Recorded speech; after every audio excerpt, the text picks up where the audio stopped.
An election that has never been more important to workers. It's Friday at the Labor Network. I'm Mark Harrison, and WTF is next.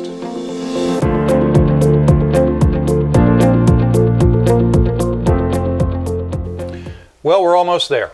The relentless parade of political ads, punditry, polls, accusations, and the sheer ridiculousness of the drama that has been the 2020 election season is almost at an end, or at least in theory.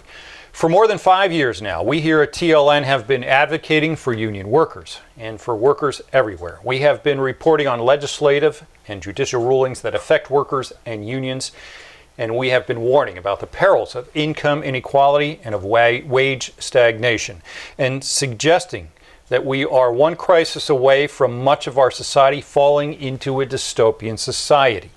And if you have been paying attention to the stories we have been bringing you, you are well aware that over the past 4 years there has been very little positive news for most of our workforce. As of this broadcast, 1 in 8 Americans do not have enough food. Our elderly and our children increasingly find themselves falling deeper and deeper into poverty. Many Americans no longer have health insurance. Many of those are children. The Supreme Court added Justice Neil Gorsuch, and the powers of the Koch brothers and other right-leaning institutions quickly made Mark Janus a household name as right to work for public sector was revisited, and just like that, joining a public union was an option, and if you opted out, you didn't have to pay dues. A killer for public sector unions, potentially.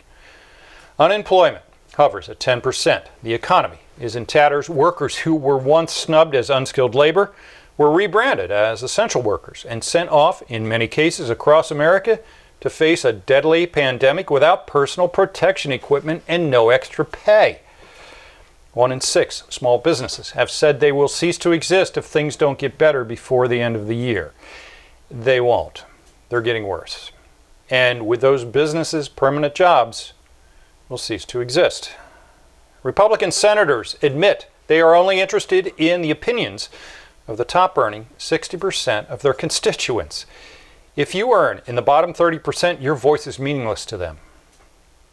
Of course, if you are participating in the stock market, you're doing pretty well. Very well over the past 4 years, in fact. And if you have paid a lot in income taxes, you were a billionaire or a major corporation, you also did well. So this is it. It's time. Time to accept where we are and continue on the path of the last 4 years, or to make a real change and meaningful change. It is now up to all of us to decide how we are going to move forward. It is up to all of us to exercise our most basic right as Americans and to cast our votes for the future of this country. Now, that's not a platitude. That's not a cliche. That's fact. The future of our country is at stake. Vote wisely next Tuesday. I'm Mark Harrison for Labor This Week.